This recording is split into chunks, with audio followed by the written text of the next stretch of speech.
नमस्कार दोस्तों, स्वागत है आपका आज के मुख्य समाचार में, जिसमें सबसे पहली और बड़ी खबर में आपको बताएंगे कि चीन को लगा तगड़ा झटका और इस मामले में भारत ने चीन पर लगाया प्रतिबंध।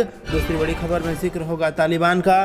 डोभाल के अफगानिस्तान प्लान से तालिबान भी है खुश और कहा कि बड़ी उम्मीदें। तीसरी बड़ी खबर में आपको बताएंगे कि अमेरिका की चीन को सख्त चेतावनी और आमने सामने एक बार फिर आ गए हैं चीन और अमेरिका। और ताइवान पर हमला हुआ तो सहयोगियों संग करेंगे कार्रवाई, ये चेतावनी दे दी है अमेरिका और चीन के बीच। इसी के साथ चौथी बड़ी खबर में जिक्र होगा कि मोदी सरकार की नीतियों का मुरीद हुआ विदेशी मीडिया, कोरोना कंट्रोल पर जमकर की तारीफ। और पांचवी बड़ी खबर में जिक्र उत्तर प्रदेश के चुनाव का। आजमगढ़ में भाजपा का परचम फहराने की रणनीति, समाजवादी पार्टी के गढ़ पर कब्जा के लिए अमित शाह करेंगे रैली। दोस्तों, हर एक खबर की गहराई में आपको ले जाएंगे, लेकिन उससे पहले अगर आपको विदेश की सेना और पीएम मोदी पर पूरा भरोसा है तो आप अभी इस वीडियो को लाइक कीजिए और इस लाल बटन को दबा के चैनल को फ्री में सब्सक्राइब करके घंटी बजाकर कमेंट में लिखिए जय हिंद। दोस्तों, रुक करते हैं सबसे पहली और बड़ी खबर की तरफ।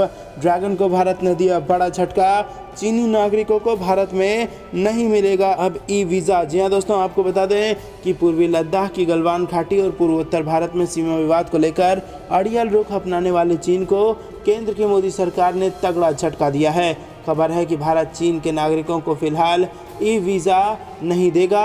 भारत की ओर से ई वीज़ा देने के लिए दुनिया के 152 देशों की सूची बनाई गई है, जिसमें चीन, हांगकांग और मकाऊ को शामिल नहीं किया गया है।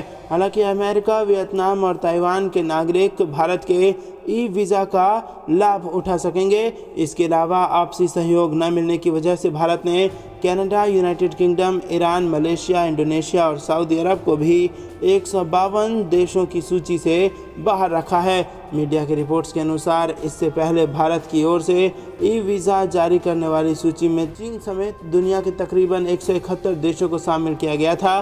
चीन की ओर से सीमा विवाद खड़ा किए जाने और अरुणाचल प्रदेश के सीमाई प्रदेशों में सेना की तैनाती और गांव बसाने जैसे घटनाओं के बाद भारत ने ये बड़ा फैसला लिया है। तो दोस्तों, आपको कैसा लगा भारत का ये फैसला, हाँ या ना में ज़रूर बताइए। वीडियो लाइक करना मत भूलिएगा। रुक करते हैं अगली बड़ी खबर की तरफ। डोभाल के अफगानिस्तान प्लान से तालिबान भी है खुश, कहा हमें बड़ी उम्मीदें हैं। जी हाँ दोस्तों, आपको बता दें कि अफगानिस्तान को लेकर एक दिन के अंतर पर भारत और पाकिस्तान में बैठक हो रही है।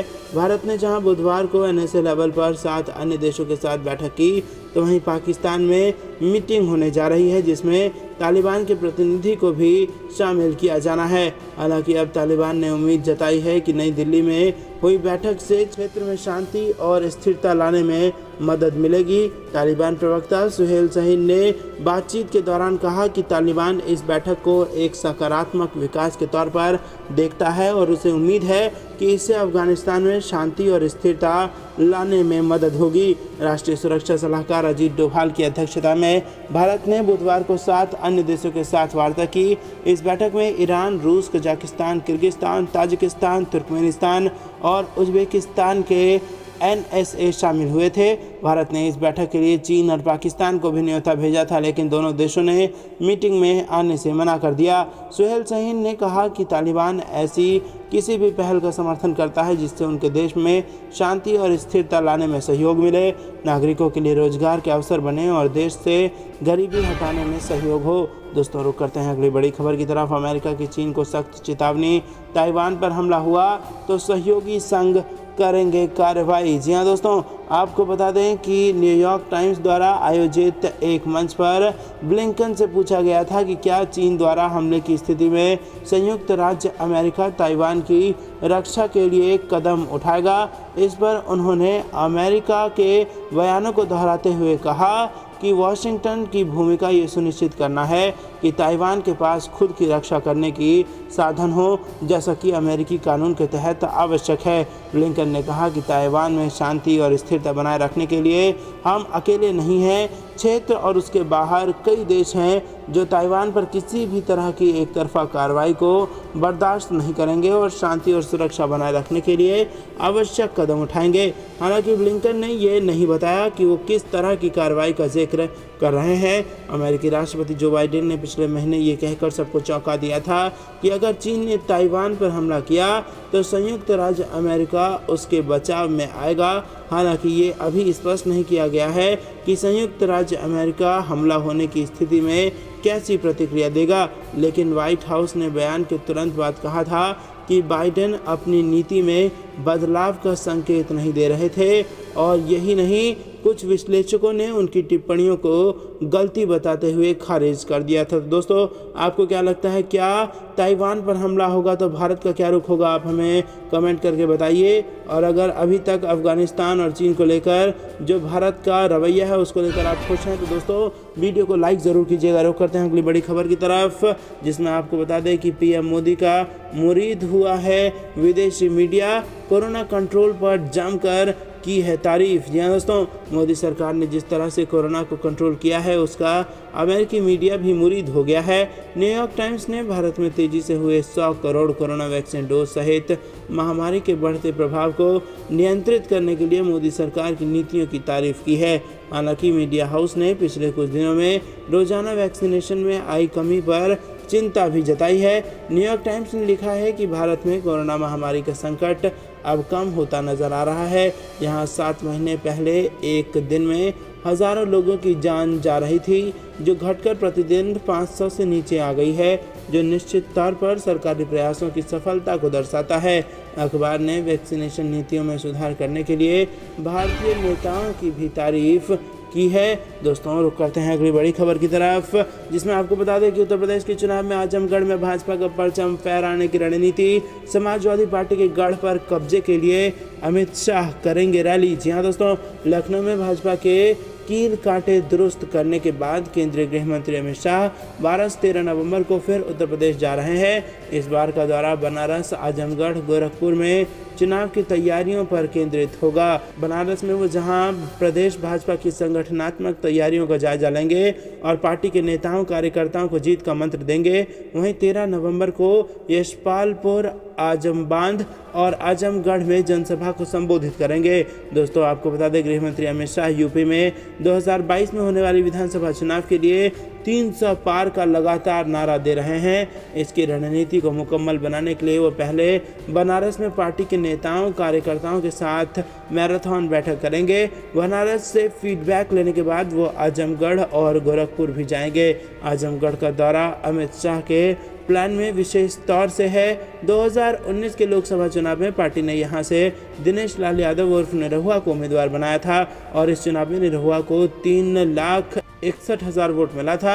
हालांकि आजमगढ़ की सीट तब समाजवादी पार्टी के राष्ट्रीय अध्यक्ष अखिलेश यादव की झोली में चली गई थी। अखिलेश यादव को कुल 6,21,000 वोट मिले थे। आजमगढ़ की विधानसभा सीट पर भी 1996 से समाजवादी पार्टी के विधायक दुर्गा प्रसाद यादव का लगातार कब्जा बना हुआ है।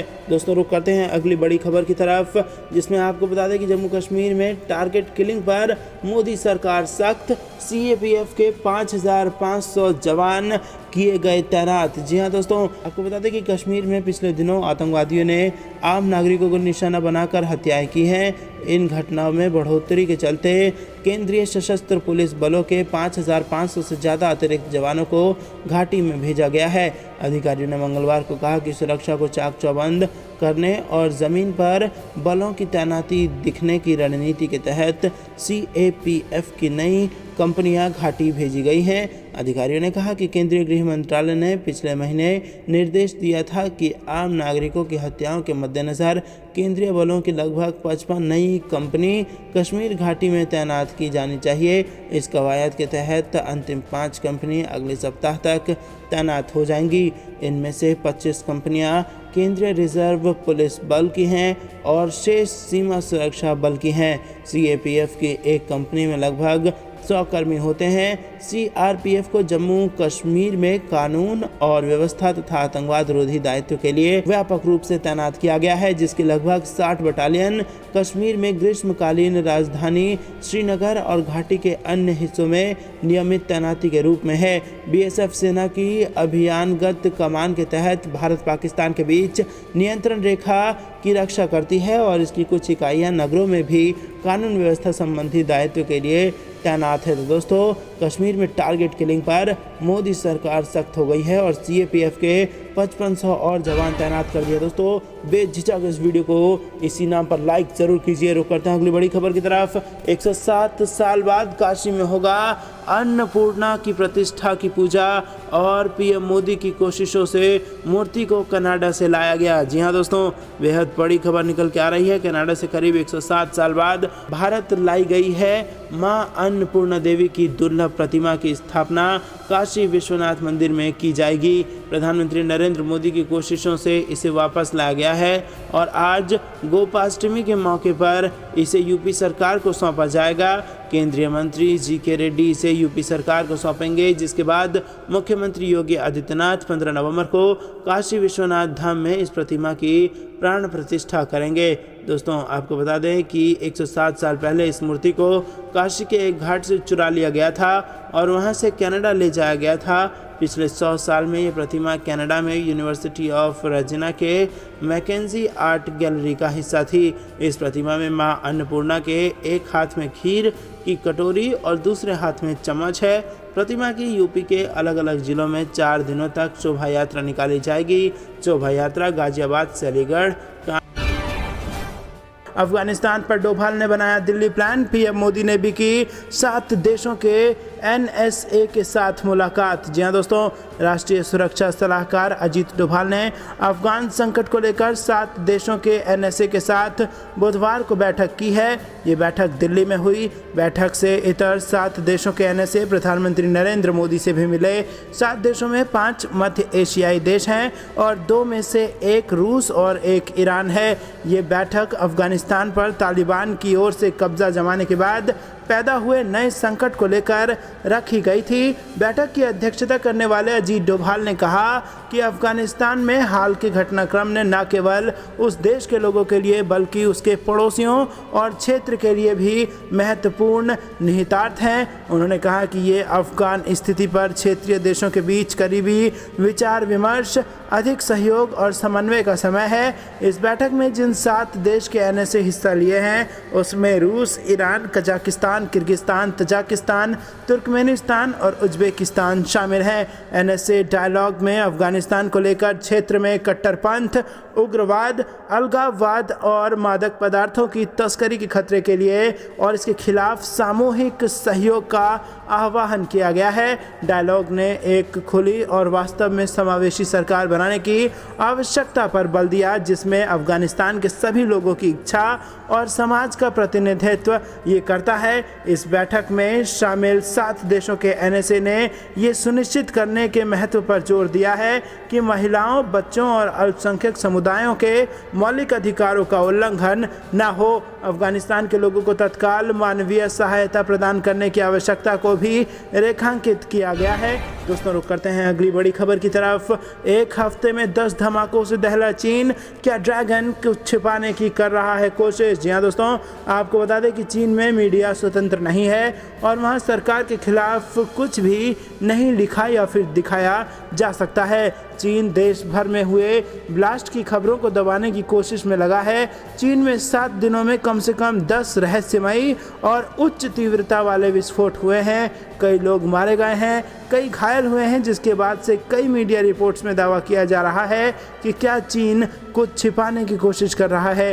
ये विस्फोट दुर्घटनाएं थी या समन्वित, हालांकि इस पर कुछ नहीं कहा जा सकता है और किसी भी देश में एक हफ्ते के भीतर 10 विस्फोट होना वाकई में एक बड़ी खबर है और वो भी कोई यमन या अफगानिस्तान की बात नहीं हो रही है बल्कि चीन की बात हो रही है। ऐसे में क्या है पूरा मामला, इसको समझने की कोशिश करते हैं। पहली विस्फोट की खबर 21 अक्टूबर को सामने आई जब चीन के लियाओनिंग प्रांत के रेस्टोरेंट में गैस विस्फोट की वजह से एक बड़ा हादसा हो गया। चीन में हुए इन धमाकों ने कई सवाल खड़े कर दिए हैं। क्या ये महज कोई दुर्घटना है या फिर एक सुनियोजित अटैक? क्या इन धमाकों के जरिए किसी समुदाय विशेष या ग्रुप को निशाना बनाया जा रहा है? रेस्टोरेंट हो या फिर सड़कें या फिर प्रयोगशालाएं हो, इन जगहों में विस्फोट के पीछे क्या कोई राज छिपा हुआ है? हालांकि अभी तक इसको लेकर कोई साक्ष्य सामने नहीं आए हैं, लेकिन जब बात चीन जैसे देश की हो तो संदेह अपने आप उठने लग जाते हैं। तो दोस्तों आपको क्या कुछ लगता है, क्या है धमाके के पीछे का कारण? आप कमेंट करके हमें जरूर बताइए। रुक करते हैं अगली बड़ी खबर की तरफ, लेकिन उससे पहले वीडियो को लाइक करना मत भूलिएगा। आपको बता दें कि 12 नवंबर को बनारस में 700 भाजपा नेताओं की मास्टर क्लास लेंगे गृह मंत्री अमित शाह। जी हां दोस्तों, बेहद बड़ी खबर उत्तर प्रदेश के चुनाव से जुड़ी हुई। केंद्रीय गृह मंत्री अमित शाह उत्तर प्रदेश के बनारस में 12 नवंबर को उत्तर प्रदेश में भाजपा के 700 नेताओं की चुनावी मास्टर क्लास लेंगे। इसके साथ ही गृह मंत्री आगामी उत्तर प्रदेश विधानसभा चुनाव की तैयारियों की भी समीक्षा करेंगे। इस बैठक के लिए पार्टी के सभी 98 जिला अध्यक्ष और जिला प्रभारी, सभी 403 विधानसभा सीटों के प्रभारी, यूपी में पार्टी के 6 क्षेत्रीय अध्यक्ष, सभी राज्य भाजपा के वरिष्ठ पदाधिकारियों के साथ साथ प्रभारियों और सह प्रभारियों को बनारस बुलाया गया है। उत्तर प्रदेश भाजपा उपाध्यक्ष विजय बहादुर पाठक ने बताया कि इस मेगा मीटिंग के लिए पार्टी के राज्य स्तर के विभिन्न नेता 12 नवंबर को बनारस में मौजूद रहेंगे। उत्तर प्रदेश के मुख्यमंत्री योगी आदित्यनाथ, प्रदेश पार्टी अध्यक्ष स्वतंत्र देव सिंह, दोनों उप मुख्यमंत्री और प्रदेश प्रभारी धर्मेंद्र प्रधान की पूरी टीम बनारस पहुंचेगी। 12 नवंबर को अमित शाह के बनारस आने के बाद ये बैठक लगभग पूरे दिन चलने की उम्मीद है। दोस्तों रुक करते हैं अगली बड़ी खबर की तरफ। भाजपा राष्ट्रीय कार्य समिति के निहितार्थ यूपी में हिंदुत्व और कानून व्यवस्था होगा मुख्य मुद्दा और योगी रहेंगे पार्टी का चेहरा। जी हां दोस्तों, आपको बता दें कि भारतीय जनता पार्टी की पिछले दिनों दिल्ली में हुई राष्ट्रीय कार्य समिति की बैठक से निकले निहितार्थ उत्तर प्रदेश के लिए काफ़ी अहम नजर आ रहे हैं। संकेतों में ही सही, लेकिन भाजपा हाईकमान ने कुछ महीनों बाद होने वाले विधानसभा चुनाव की तस्वीर को लेकर बहुत कुछ साफ करने की कोशिश की है। नेतृत्व से लेकर नीति और निर्णय तक पार्टी का नजरिया लोगों के सामने रख दिया गया है। बता दिया गया है कि विधानसभा चुनाव में भाजपा हिंदुत्व, कानून व्यवस्था और योगी आदित्यनाथ के चेहरे के साथ ही मैदान में उतरेगी। राजनीति में प्रतीकों का बड़ा महत्व होता है। भाजपा हाईकमान ने राष्ट्रीय कार्य समिति की बैठक में उत्तर प्रदेश से सीएम योगी आदित्यनाथ को बुलाकर तथा प्रदेश से राष्ट्रीय कार्य समिति के शेष सदस्यों को वर्चुअली जोड़कर तथा योगी से राजनीतिक प्रस्ताव प्रस्तुत कर इसी प्रतीकात्मक रणनीति पर काम किया है।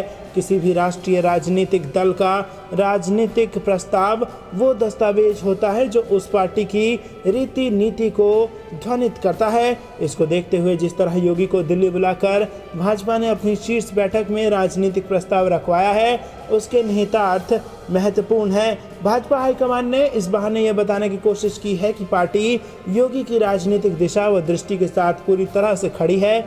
मतलब यूपी चुनाव में हिंदुत्व और मुख्तार अंसारी से लेकर अतीक अहमद जैसे आपराधिक छवि वालों के साथ प्रदेश सरकार के रवैये एवं मुकीम काला व विकास दुबे के एनकाउंटर जैसे कामों से कानून व्यवस्था के मोर्चे पर किए गए उनके फैसले पूरी तरह ठीक हैं। निहितार्थ साफ है कि योगी की नेतृत्व क्षमता पर दिल्ली को भरोसा है और इसीलिए चुनाव में भाजपा उनके काम और चेहरे के साथ ही मैदान में उतरेगी। राजनीतिक शास्त्री प्रोफेसर एस.के. द्विवेदी कहते हैं कि योगी आदित्यनाथ ने अपने कार्यकाल में किए कामों से न सिर्फ भाजपा की राजनीति के लिहाज से जरूरी हिंदुत्व के एजेंडे को मजबूत किया है, बल्कि कोरोना के पलायन के मुद्दे सहित कानून व्यवस्था पर निर्णयों पर भी अपनी नेतृत्व क्षमता साबित की है। इसके साथ ही कोरोना संकट के दौरान लोगों की दवाई व रोजी रोटी के लिए जिस तरह वह सक्रिय दिखे और काम किए, उससे भी उन्होंने अपनी क्षमता साबित कर दी है। साथ ही 2017 में उन पर सवाल खड़े करने वालों को भी सटीक जवाब दे दिया है। उनका सन्यासी होना हिंदुत्व के एजेंडे पर उन लोगों का भरोसा ज़्यादा ही बढ़ता है। ऐसे में भाजपा नेतृत्व के लिए भी ज़रूरी था कि वो लोगों को अगली सरकार की वरीयता और नेतृत्व करने वाले चेहरे के बारे में अभी से स्पष्ट संदेश दे दे। दोस्तों रुक करते हैं अगली बड़ी खबर की तरफ। पेशावर आतंकी हमला, सुप्रीम कोर्ट ने इमरान खान पर दागे सवाल, पूछा दोषियों से क्यों बात कर रही है सरकार। जी हाँ दोस्तों, बेहद बड़ी खबर निकल के आ रही है। पाकिस्तान की सुप्रीम कोर्ट ने बुधवार को 2014 में सेना संचालित एक स्कूल पर हुई आतंकी हमले को लेकर सवालों की झड़ी लगा दी है। अदालत की पीठ ने प्रधानमंत्री इमरान खान से पूछा कि लगभग 150 लोगों की जान लेने वाले इस नरसंहार के दोषियों के साथ वो बातचीत क्यों कर रहे हैं। पेशावर में स्थित आर्मी पब्लिक स्कूल पर 2014 में हुए इस आतंकी हमले में कुल 147 लोगों की जान गई थी। इनमें 132 बच्चे शामिल थे और ये मामला तहरीक तालिबान पाकिस्तान के आतंकियों ने किया था। वहीं आपको बता दें कि पाकिस्तान सरकार इसी प्रतिबंधित आतंकी संगठन के साथ इस समय बातचीत कर रही है। आपको बता दें दोस्तों, मुख्य न्यायाधीश गुलजार अहमद की अध्यक्षता वाली पीठ ने सुबह करीब 10 बजे इमरान खान को समन भेजा था। वो इसके करीब 2 घंटे बाद पीठ के सामने पेश हुए। इस पीठ में मुख्य न्यायाधीश के अलावा न्यायाधीश मोहम्मद अमीन अहमद और न्यायाधीश इजाजुल अहसन भी शामिल रहे। इमरान खान को संबोधित करते हुए मुख्य न्यायाधीश ने कहा कि उन अभिभावकों की संतुष्टि जरूरी है जिन्होंने इस हमले में अपने बच्चों को खो दिया था। उन्होंने प्रधानमंत्री इमरान खान से कहा कि इस मामले में सरकार ने अभी तक क्या क्या कार्रवाई की है, इसके बारे में सर्वोच्च अदालत को अवगत कराए। तो दोस्तों, बढ़ गई है पाकिस्तान के प्रधानमंत्री इमरान खान की मुश्किलें, और जहां एक तरफ विपक्ष हमलावर था, वहीं अब दूसरी तरफ से सुप्रीम कोर्ट ने भी दाग दिए हैं कुछ तीखे सवाल, जिसका जवाब देना इमरान खान सरकार के लिए। तो दोस्तों, ये थी दिन भर कुछ बेहद जरूरी और बड़ी खबरें। अब तक बने रहने के लिए बहुत बहुत धन्यवाद। देख रहे थे आपका अपना चैनल द इंडियन टीवी। जाने से पहले वीडियो को लाइक और लाल बटन को दबा के चैनल को फ्री में सब्सक्राइब करके घंटी बजाकर कमेंट में जय हिंद जरूर लिखिएगा। जय हिंद, जय भारत।